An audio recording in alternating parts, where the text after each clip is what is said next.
Welcome to the show, guys. My name is Yeah, Daniel, and this is Mr. Bear. Ben. Up. Yes, Mr. Bear. That's right.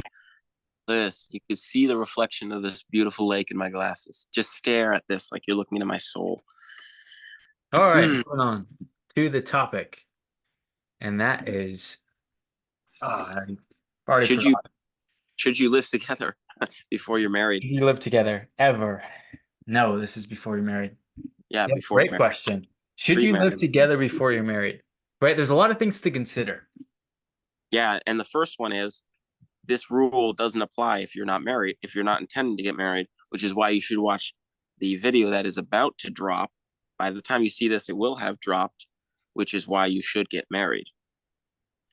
Then that's a better place to start. But you'll enjoy this one anyway. So hang tight and hit like and subscribe. And yeah, living together before marriage hmm Yeah, there's lots of things to consider. You're bringing someone into your home, or vice versa.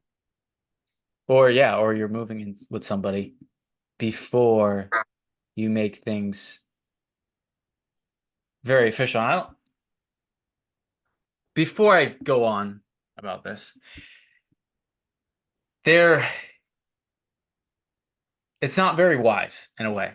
Like obviously you're in a relationship, you're in love, right? You have all these different emotions that can actually blind you to the reality of your situation. Like you always, even if for any relationship, for any whether that's romantic, whether that's not romantic, you want to know your partner. You not want to know who you're with. You want to be able to trust them or not. Well, obviously, we're talking about partner relationships. hmm It's true. It's true. But I'm saying regardless, and especially if it's a romantic relationship, you're bringing someone into your home, or you're moving out of your home. I mean, that's a big thing to do.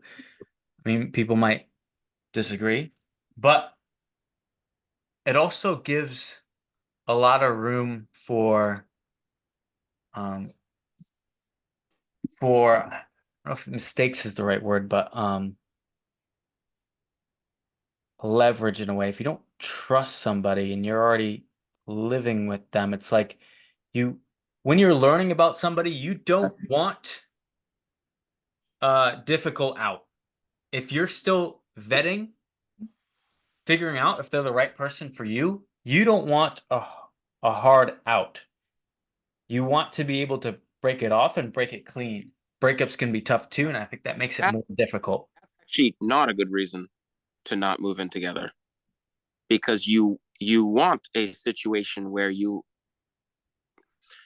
The common argument is, well, how would I know they're committed to me? Well, if they're willing to live with me, clearly they're committed to me, right? And I understand the logic of that argument, right? And so the whole, keeping the back door open to where if you live together, that back door is closed. That's actually, I don't like that argument at all. I think that's, you don't want a back door open, right? The goal of not living together isn't so that you can have an out if you break up, because you shouldn't be dating someone you don't think is going to work out with, right? Now, of course, I understand where you're going with that. You want you shouldn't be moving in with someone that you don't know if it's going to work with, right? If you guys are still meeting each other and knowing each other, then clearly it's way too early to live together because, if you're in a phase in your relationship where it's early and you're still going, I don't know if this is someone I'd commit to for the rest of my life, of absolutely you shouldn't live together, right? Because you should figure out if you're willing to commit to that level before that, right?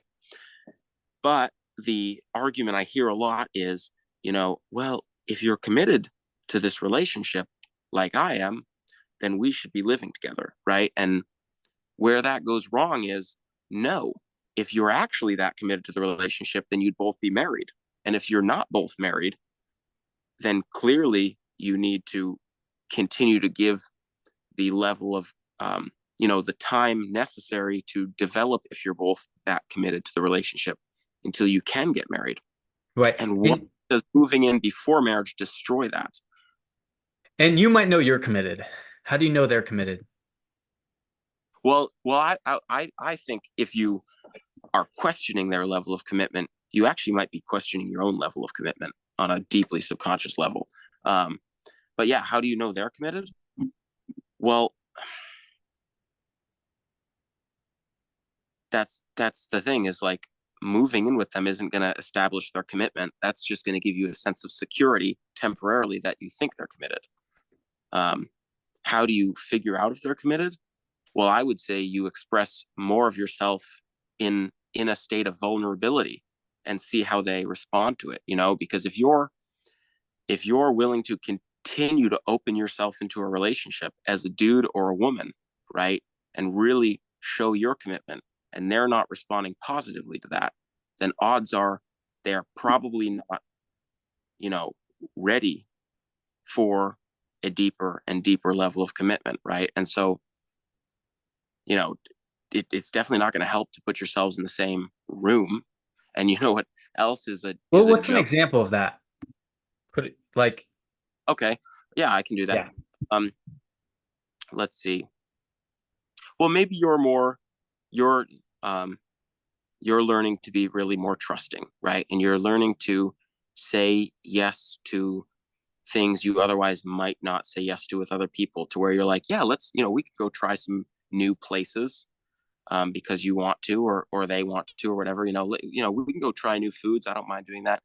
Um, and you express that, hey, I I don't like I'm a conservative person. I don't like trying new ethnic foods or whatever, right? So I'm letting you know I'm going to let you know I'm experiencing these feelings. Like I don't want to. I'm kind of afraid to step out of the hamburger and pizza diet I have, to try new foods. But I understand it's important to you to try new foods, and this could be fun, right? So I'm letting you know the challenges I'm experiencing, right? Being vulnerable about the emotion that you're feeling, right? You're like, really? I am hesitating. I am afraid to do this. This is out of my comfort, right? And so a lot of people have a hard time expressing that, right? So that might be one example, to where you're just open about your day-to-day experiences with, kind of learning who they are as a person, right? Hey, I had a really hard time accepting this part of you, right? That is a huge act of vulnerability, in my opinion, right? And that allows them, if they are open, to say, thank you for telling me this area you have a hard time over, right? Obviously, they don't have to take it personally, but that's a big, I see that a lot of times where that doesn't happen. And people will be like, I'm experiencing this in my relationship. And I'll be like, well, did you tell them you're experiencing that? Do they understand that you're having a hard time? Well, no, right? So you can show your level of commitment by expressing where you're butting up against hard emotions and discomfort. And that is an act of vulnerability that shows your level of commitment and allows them to demonstrate their level of commitment in return, by accepting you and whatever you experience. See if it polarizes. Right. And that would be an example. Interesting. Yeah. But it's, I guys, have a few minutes to collect my thoughts, but keep going if you have if you something else. if you guys can't be open with each other about stuff like that, um, then clearly, the deeper commitment is going to be the deeper and deeper commitment in relationship that always happens in a relationship that's growing isn't going to continue to happen, right? And obviously, if you're not growing together, then you're going to grow apart. And so, what I think moving in together does is kind of expedite that, but it doesn't expedite it in a good way, right? One of the things people always say is, um, they use this analogy in sex. They're like, well, I have to try my partner out and make sure we're good sexually. It's like, I think that's horseshit, right? People use the example of cars. Well, I never buy a car without test driving a car.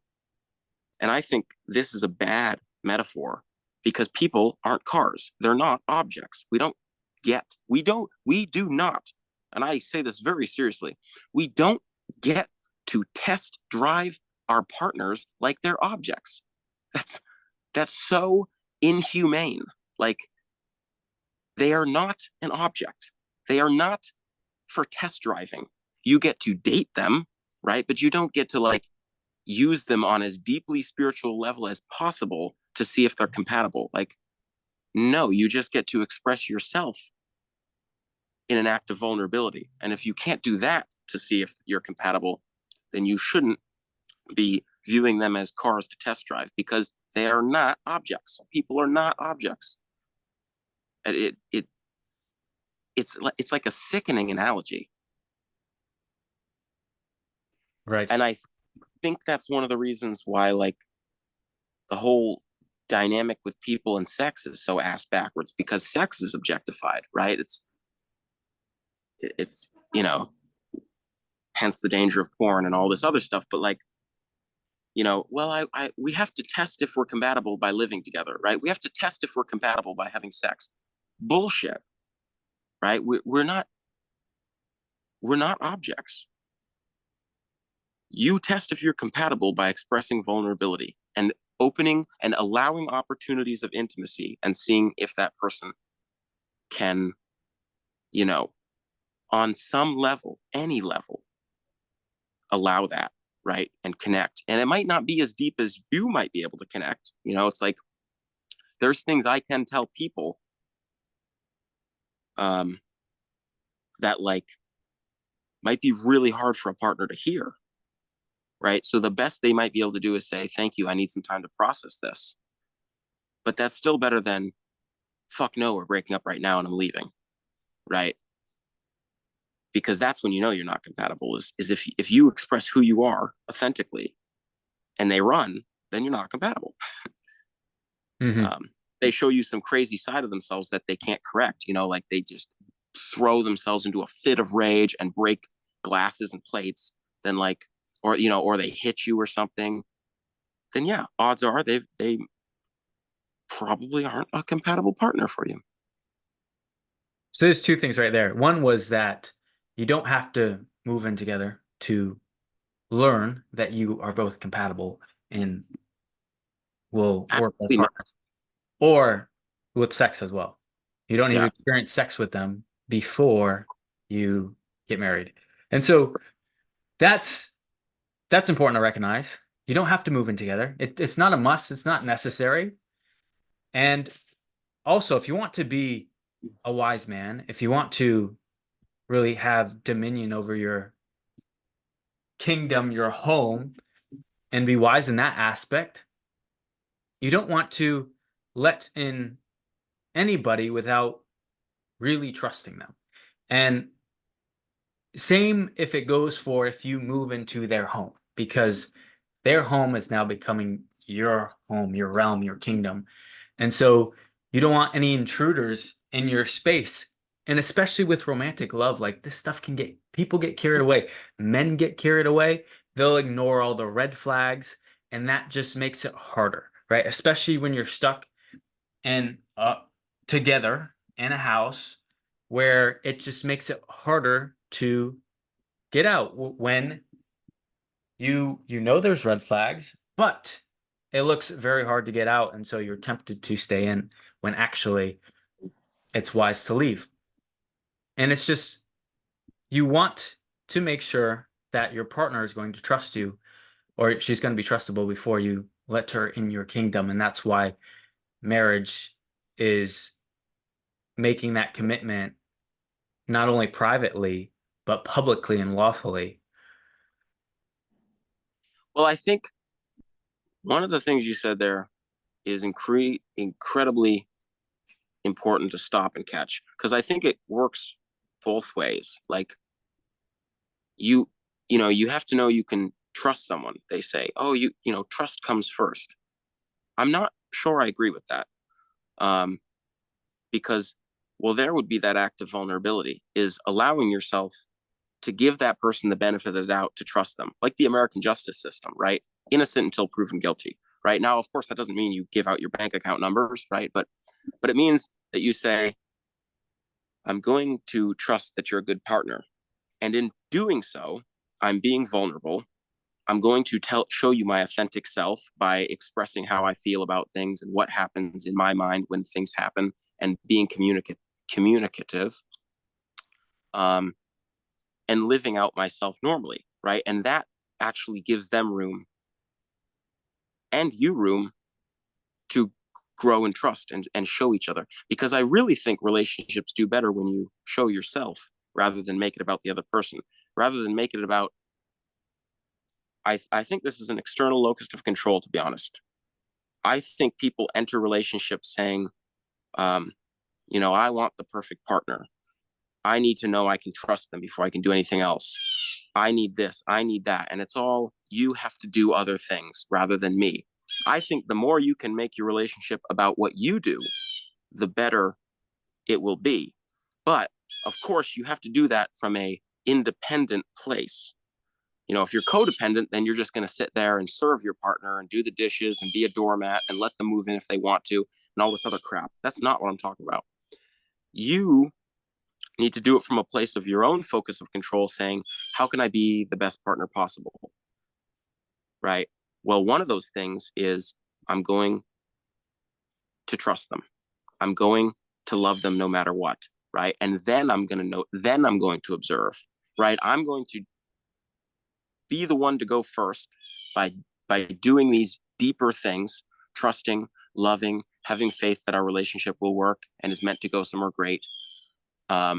Wisely, right? Without doing something rash like getting married 3 days in, or moving in together a month in. But still opening up in a rational level of maturity by giving them trust, giving them faith, giving them love, and then seeing how they respond. And then you observe and you say, okay, well, when I did this, they took my bank account number and told their whole family, right? Poor example, obviously, right? Because obviously you're not going to give out your bank account number, but Yeah, but like you're and I, saying, like you and I, trust them with small things before you can right, trust them with big things. right. When I had And faith in, the vulnerability aspect is a good example of that. but it comes back. You want to make sure the focus is on yourself instead of them, right? How can I be a better partner? And when you show up as a better partner, but as your authentic self, and your authentic self has boundaries, tells the truth, right? Is fearlessly yourself, right? And fearlessly yourself isn't someone who throws punches when they get mad. That's not you, if you think it is. If you're like, I'm an angry person who beats people up, then I would say you probably need to first look at that problem before you even get in a relationship. That is not your authentic self. Your authentic self is someone who has boundaries and is mature. And if you have to work on that first, maybe you have to work on that first. But Well, I'm gonna just um decipher this or whatever, like yeah, separate this a little bit because I think what you're talking about is important, but it's there is some differences where yes, focus on yourself, but also do your own due diligence in a relationship to, make it a normal, decent vetting process where you don't let them into your home unless you know them better and where you earn some trust. yes, but that's still done. Um, I mean, like obviously you have to first act out of trust and let them into your home to make dinner together on like let's say the second date. Like that requires you having trust that they're not going to show up with a gun and shoot you. Like that requires you having trust too. Mhm. So I'm Yeah, but that's elevate it. That's a big stage moving in. That's all I'm saying. That's a big it stage. is. I'm just saying it doesn't come down to you don't move in together because um because you don't know if they're trustworthy, because then you could argue, well, after you've been dating 5 years, you should live together, right? And I would argue, if you've been dating 5 years, you should probably fucking seal the deal and show that you're both committed to each other. Because if that's the common argument with women is, we've been dating 7 years and he didn't ask me to marry him yet. Yeah, that's because you guys aren't committed to each other, even though you pretend you are, right? That's what marriage says. Marriage says, I am this committed that I will seal the deal in front of people in a you know in a deal that can't be broken apart, right? Because marriage isn't supposed to be broken apart, right? Divorce actually really isn't supposed to exist. It's like a worst case, uh, you know, it's like an absolute worst case scenario card, right? That gets overused, unfortunately. Um, but the thing is, what I hear counter to what you're saying a lot of times is women will go, well, if I can't move in with you, clearly you don't trust me, so you're not that committed to me, right? And like, I mean, I think that's a test and an emotional play of words, but it's it's it's You go, hell it's yeah, a I don't trust you. it's an example. It's a I circle, don't trust you. I don't trust you that much yet. right? Well, yeah, but like, Stick what around if and I will. you've been dating for 5 years? You know, I think not moving in together because you don't not sure if you guys can trust each other is a surface level thing. You know, it's like clearly you I knew I was going to get hit by one of these things. Clearly you guys aren't committed. Like if you're not sure,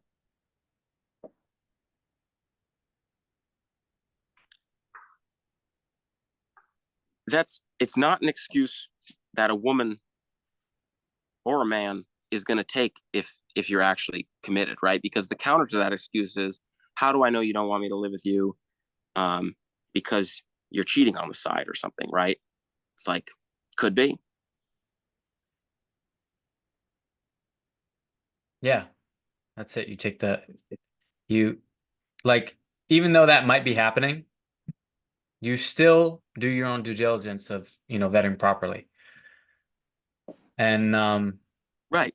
finding out those red flags when you Okay, can. but And here's a question then. How long does it take to vet someone? how long does it take to vet someone?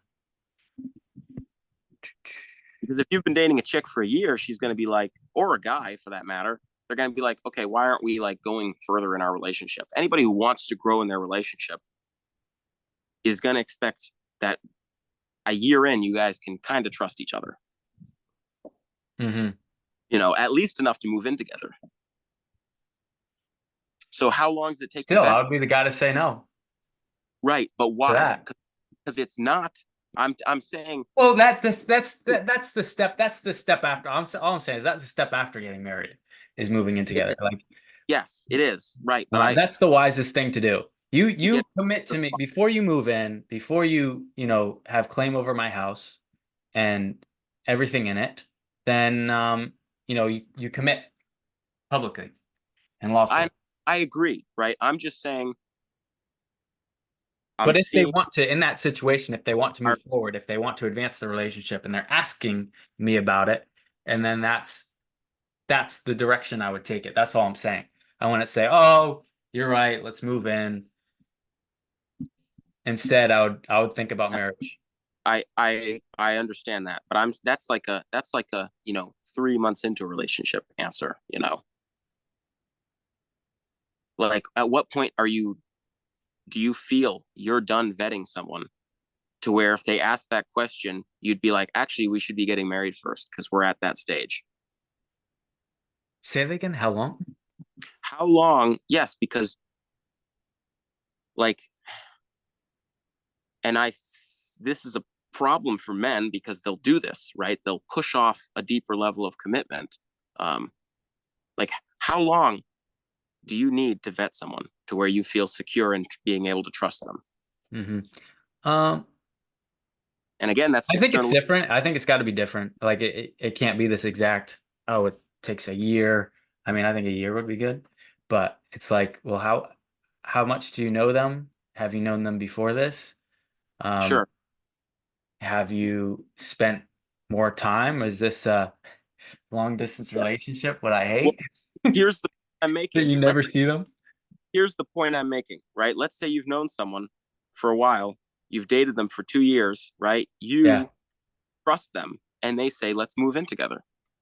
Why are you going to say no? Because now you can't say it's because I don't trust you yet. You're Um, beyond example, mhm. Well, let me just right? answer for myself here. Yeah.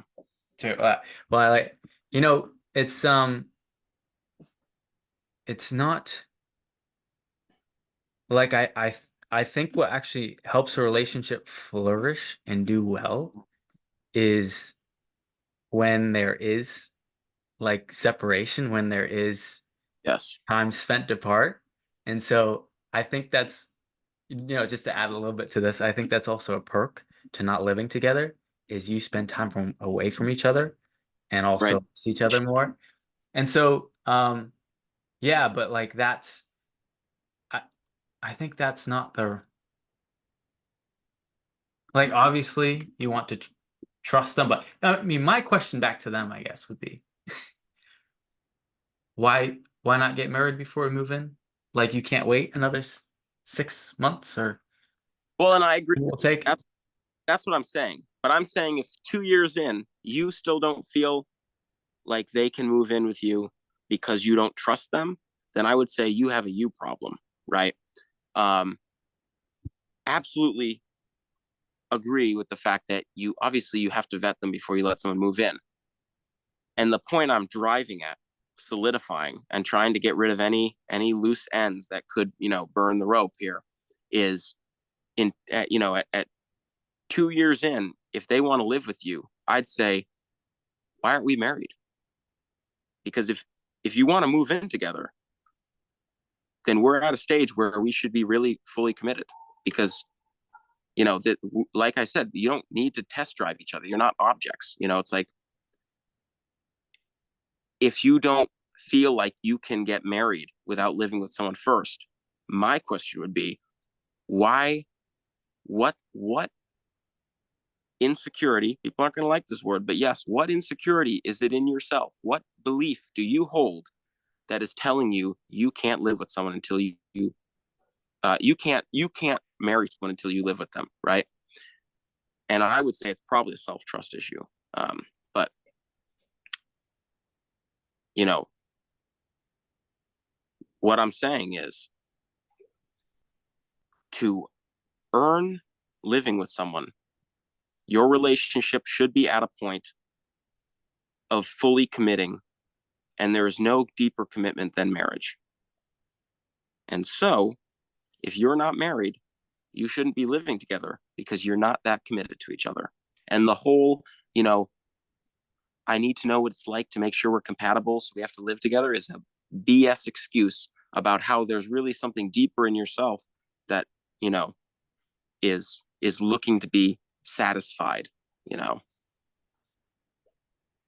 Yeah, might be And uncomfortable.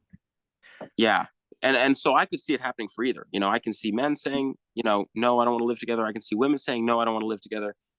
And the reality is then you both aren't that committed, or you both, there's something in inside of you that has to be addressed, Hmm. um, holding you back from ultimate commitment.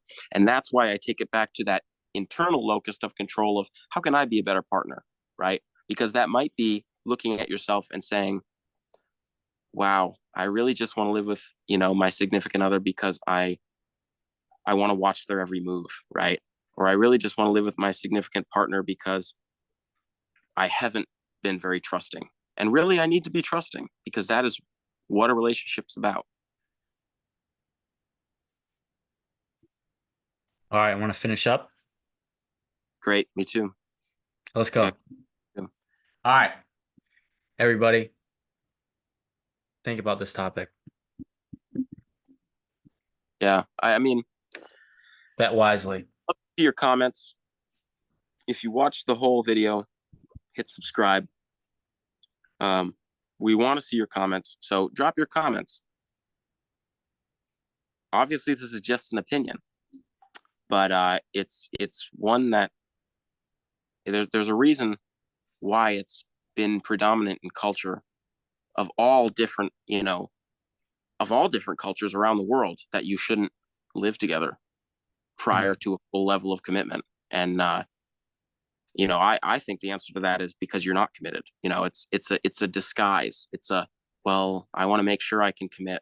And it's like I think that's a disguise. So, where are you not being real with yourself? What are you trying to hide? What are you trying to disguise? What are you trying to control that's actually not in your control? So Yeah, exactly. Yeah, think about the, that. the easy message You is feel that way? live together until you really are willing to make a deep level of commitment. And Mhm. anything else, I would say drop in the comments. We want to hear what you think. Yeah.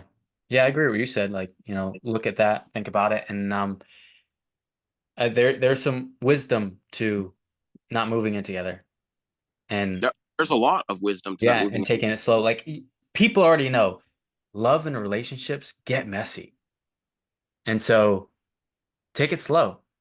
And Well, and love and relationships gets really messy when we don't actually, I'm not going to say take care of, because that might get misunderstood as selfish. Love and relationships gets really messy when we don't first bring ourselves into the light, who we are, especially for ourselves to see, because a lot of times we're hiding things from us.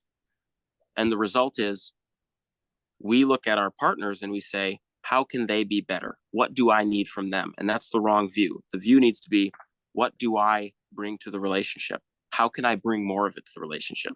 And that really opens the door to trusting yourself, to trusting them, to giving them room to trust you, and ultimately to a new level of commitment with each other. So yeah, thanks for watching. yeah, peace. Peace.